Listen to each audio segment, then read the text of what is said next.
सवाल बड़ा सादा लेकिन मुश्किल था। क्या आज का पाकिस्तान कायदे आजम मोहम्मद अली जिन्नाह का पाकिस्तान है? सैकड़ों तुलबा और तालिबात ने फौरी तौर पर जवाब में कहा कि नहीं, नहीं, नहीं। ये वो नौजवान थे जिन्होंने बचपन से यही सुना है कि पाकिस्तान कायदे आजम ने बनाया था। ये नौजवान स्कूल से कॉलेज और कॉलेज से यूनिवर्सिटी ऑफ लाहौर के गुजरात कैंपस में पहुंच चुके हैं। इन्हें किसी उस्ताद ने यह नहीं बताया कि आज का पाकिस्तान वो पाकिस्तान नहीं है जो जिन्नाह ने 1947 में बनाया था। लेकिन जमाना सबसे बड़ा उस्ताद है। जमाने ने नौजवानों को बता भी दिया और समझा भी दिया कि ये वो पाकिस्तान नहीं जो कायदे आजम ने बनाया था। यूनिवर्सिटी ऑफ लाहौर के गुजरात कैंपस में जिन्नाह यूथ समिट के दौरान नौजवानों की जोरदार नहीं सुनकर मैं खुशगवार हैरत में मुब्तला हो गया। नौजवान इन सरकारी दावों को नहीं मानते कि हुकूमत आज के पाकिस्तान को बाबाए कौम की तालीमात की रोशनी में असर नौ तामीर कर रही है। जब मैंने नई नस्ल की जबान से सरकारी सच की तरदीद सुनी तो फैसला किया कि इन नौजवानों के सामने गैर सरकारी कायदे आजम मोहम्मद अली जिन्नाह को पेश किया जाए। मैंने उन नौजवानों को बताया कि कायदे आजम ने पाकिस्तान तो मुसलमानों की हुकूक के तहफ़्फ़ुज़ के लिए बनाया था, लेकिन इनकी हुकूमत का पहला वजीर कानून जोगिंदर नाथ मंडल एक हिंदू दलित था। इस हिंदू दलित को हुकूमत में शामिल करके कायदे आजम ने यह पैगाम दिया कि पाकिस्तान में कोई मजहबी तफरीक नहीं होगी और तमाम शहरी बराबर होंगे। ये सुनकर नौजवानों ने तालियां बजाईं। तालियों ने मेरा हौसला बढ़ाया। मैंने नौजवानों को बताया कि अल्लामा इकबाल एक सुन्नी घराने में पैदा हुए, कायदे आजम शिया घराने में पैदा हुए, लेकिन अमली जिंदगी में हमारे ये बुजुर्ग ना सुन्नी थे ना शिया थे, बल्कि सादा से मुसलमान थे। कायदे आजम को जब भी पूछा गया कि आप शिया हैं या सुन्नी, वो जवाब में कहते मैं ना शिया हूं ना सुन्नी, बल्कि सिर्फ एक मुसलमान हूं, क्योंकि मेरे प्यारे नबी सल्लल्लाहु अलैहि वसल्लम भी सिर्फ एक मुसलमान थे। नौजवानों ने फिर तालियां बजाईं। इन्हें यह किसी ने नहीं बताया था कि कायदे आजम की अहलिया रत्ती जिन्नाह का कबूल इस्लाम सुन्नी मसलक के तहत हुआ और अगले रोज इनका निकाह शिया रिवायत के मुताबिक हुआ। इनकी एक बहन की शादी सुन्नी खानदान में और दूसरी बहन की शादी शिया खानदान में हुई। कायदे आजम की नमाज जनाजा सुन्नी मसलक के मुताबिक अदा की गई, लेकिन इनकी वसीयत इस्माइली रिवायत के मुताबिक थी। इनकी बेटी ने एक गैर मुस्लिम से शादी की जिस पर वो खुश ना थे और बेटी से कता ताल्लुक कर लिया, लेकिन अपनी जायदाद से बेटी को हिस्सा भी दिया।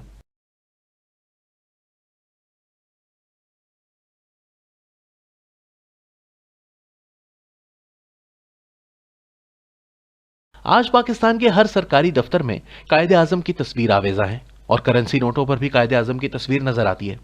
25 दिसंबर को बानिया पाकिस्तान का यौम पैदाइश और 11 सितंबर को यौम वफात भी मनाया जाता है, लेकिन रियासत पाकिस्तान कायदे आजम की तालीमात से कोसों दूर नजर आती है। वो कायदे आजम जिन्होंने 1919 में रॉलेट एक्ट के खिलाफ असम्बली की रुकनीत से इस्तीफा दे दिया था, आज उसी कायदे आजम के पाकिस्तान में अराकीन असम्बली पर अंग्रेजों के बनाए हुए कवानीन के तहत बगावत के मुकदमे बनाए जाते हैं। वो कायदे आजम जिन्होंने 1929 में असम्बली के फ्लोर पर भगत सिंह जैसे इनकलाबी के हक में तकरीर की, इसी कायदे आजम के पाकिस्तान में भगत सिंह को सरकारी तौर पर तहरीक आज़ादी का हीरो तस्लीम नहीं किया जाता।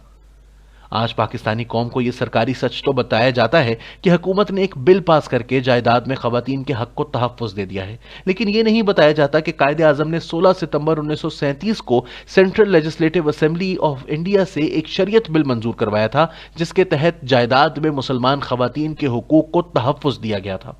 दिलचस्प बात यह थी कि कुछ मुसलमान जागीरदारों ने कायदे आजम को शिया सुन्नी की बहस में उलझाने की कोशिश की, लेकिन आखिर में असेंबली के तमाम शिया और सुन्नी अरकान ने सिर्फ मुसलमान बनकर कायदे आजम की तायीद कर दी।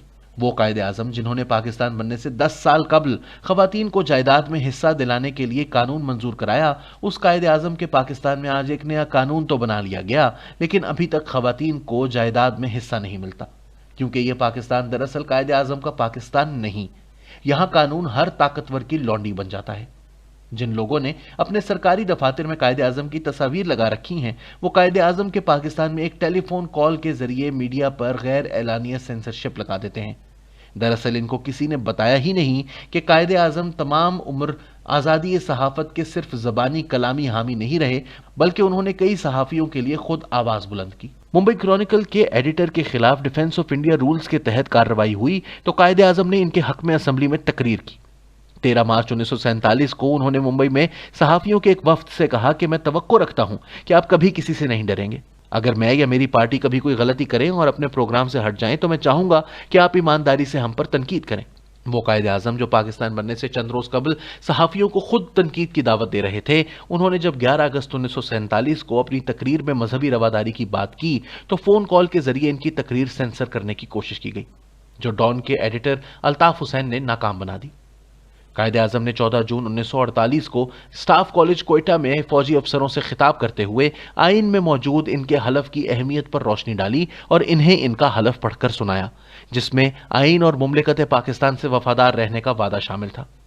कायदे आजम की वफात के बाद general Ayub Khan, general Yahya Khan, general Ziaul Haq और जनरल परवेज मुशर्रफ ने बार बार अपने हलफ की खिलाफ वर्जी की, बार बार आइन तोड़ा और असली कायदे आजम को पाकिस्तानी कौम से छुपाए रखा। वो कायदे आजम जिसने बरतानवी साम्राज्य की तरफ से जज बनने, मुंबई का गवर्नर और वजीर कानून बनने की पेशकश ठुकराई, फिर मुत्तहिदा हिंदुस्तान का वजीर आजम बनने से इनकार किया, उस कायदे आजम के पाकिस्तान में फौजी आमिरों ने बार बार अमरीका को फौजी अड्डे दिए और जमहूरी हुक्मरानों ने पाकिस्तान को IMF का गुलाम बना दिया। एक साम्राज्य दुश्मन लीडर कायदे आजम का पाकिस्तान आज आलमी मालियाती इदारों का गुलाम बना दिया गया है। पाकिस्तान को फिर से आजादी दिलवाने के लिए अब कोई कायदे आजम दोबारा नहीं आएगा, लेकिन अगर हम अपनी नई नस्ल को गैर सरकारी कायदे आजम से रूशनास करा दें तो शायद वो पाकिस्तान को नई गुलामी से निजात दिला सकते हैं। सिर्फ हुकूमत की तब्दीली से पाकिस्तान आजाद नहीं होगा। आजादी की नई जंग जीतने के लिए हमें गैर सरकारी कायदे आजम तलाश करना होगा।